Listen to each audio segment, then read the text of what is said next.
Good afternoon from the National Service of the Liberia Broadcasting System and welcome to Newsline. 30 minutes news presentation about Liberia and the rest of our one world. Today is Thursday, September 21, 2023. My name is Titi Jibro with this afternoon's presentation. In the headlines, President George Weah reassures international community of government's commitment to holding free and fair elections. Respect for the will of the people. The government of Liberia has taken all necessary measures to ensure a free, fair, transparent, peaceful, inclusive, and credible elections. 33-year-old man faces police inquiry for allegedly raping a 3-month-old baby in Grand Bassa County. Police arrest notorious gang leader with dozens of voter cards in Grand Jide County. And away from Liberia, Ghanaian President Nana Akufo-Addo demands payment of reparations for injustices of the transatlantic slave trade. Sports, the news in French, a report of Monrovia's weather and foreign development are all packaged. First, Emmanuel Colley sets the pace with a bulletin of news. President George Weah has reassured the world of his government's strong commitment and determination to conduct peaceful, credible, and inclusive elections. President Weah said the government has since taken necessary measures to ensure peaceful conduct of the process. He said the October 10 elections could further sustain the gains made in the reconstruction and the development of Liberia.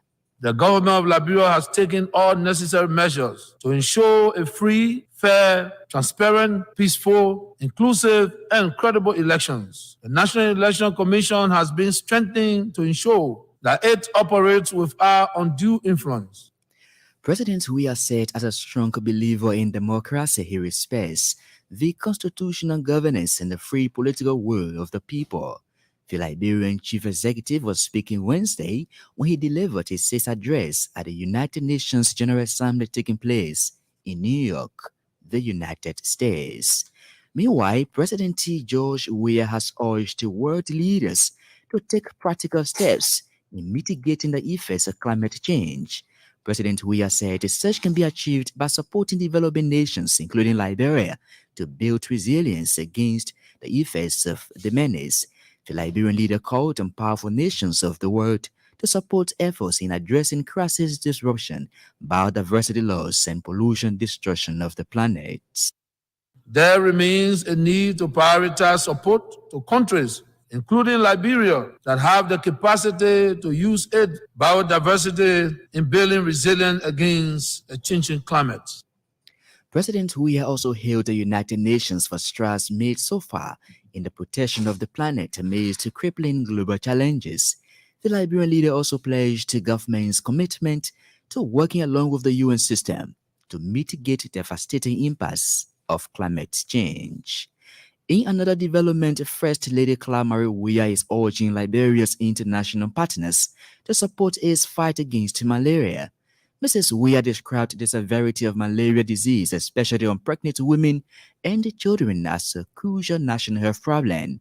She wants international partners support the government in the prevention and the treatment of malaria to reduce its prevalence in Liberia.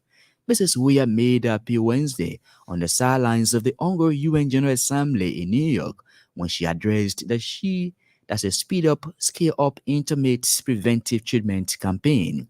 According to a dispatch, the First Lady has endorsed the campaign on grounds that the initiative could protect pregnant women and their unborn children from malaria.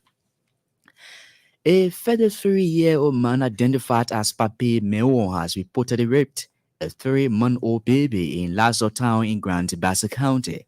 The incident occurred on the farm, while the victim's parents had gone into the bush and left the child with the accused, Papi, who is believed to be an uncle to the child. Our correspondent calls the baby's father, Bonka Kova, as narrating that he heard a shout from his wife calling for help. Mr. Kova said on their return, blood was oozing from the baby's private parts, and alleged perpetrator Papi Mewo escaped the scene. Doctors at the Liberian Government Hospital in Buchanan have since confirmed penetration, and the accused has been arrested. The Sarin Judicial Circuit Court in Grand Jeda County has charged a notorious criminal gang leader. Junior Billy was charged with robbery, theft of property, and the illegal possession of more than 43 voters' registration cards. Our correspondent said the suspect Billy reportedly hijacked and took away 2 cell phones belonging to a woman identified as Patience Collins. The Zoology Police Detachment retrieved the stolen items at the criminal hallop and uncovered a bag containing the voters' ID cards. The gang leader, however, told police investigators that the cards were given to him for safekeeping by some disadvantaged youth. 3 major non-governmental organizations have come on the framework Catalyst 2023 Liberia to ensure the holding of a violent-free elections. They are Citizens from Bureau for Development and the Productivity Potential Leaders for Sustainable Future and Community Justice Forum. On the Catalyst 2030 Liberia project, the 3 organizations are engaging citizens through holding town hall meetings on the need for peaceful elections.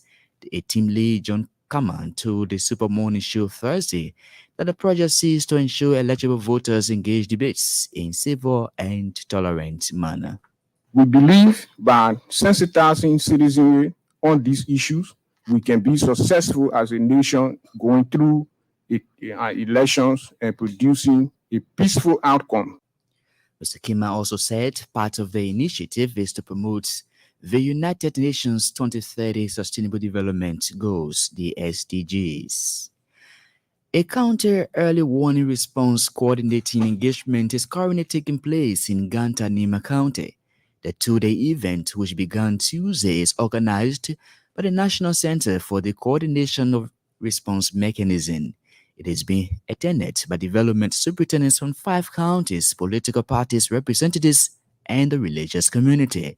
According to our correspondent, the engagement is aimed at denouncing violence and promoting peace during this electoral period. And a $5 million Liberian scholarship from Giraffe kicks off in Pinsville in the coming days. The program will be launched by 2 local organizations, the Association of Dream Builder International and Concerned Youth for Progress. The organizer of the program, Lawrence DeYuga, told the Super Morning Show Thursday that the initiative is aimed to help students in the area. Our focus is to raise $5 million Liberian to help kids in Pinsville to certainly go to school this year. The essence is to put a smile on the faces of those kids who are finding it a bit difficult to go to school. According to him, the program targets students from both public and private schools across Pinsville. Meanwhile, Mr. DeYuga has praised the government of President George Weah for his continued support towards youth education in Liberia. Collie returns a little later with our foreign development and weather report. One of our top stories this afternoon, 33-year-old man faces police inquiry for alleged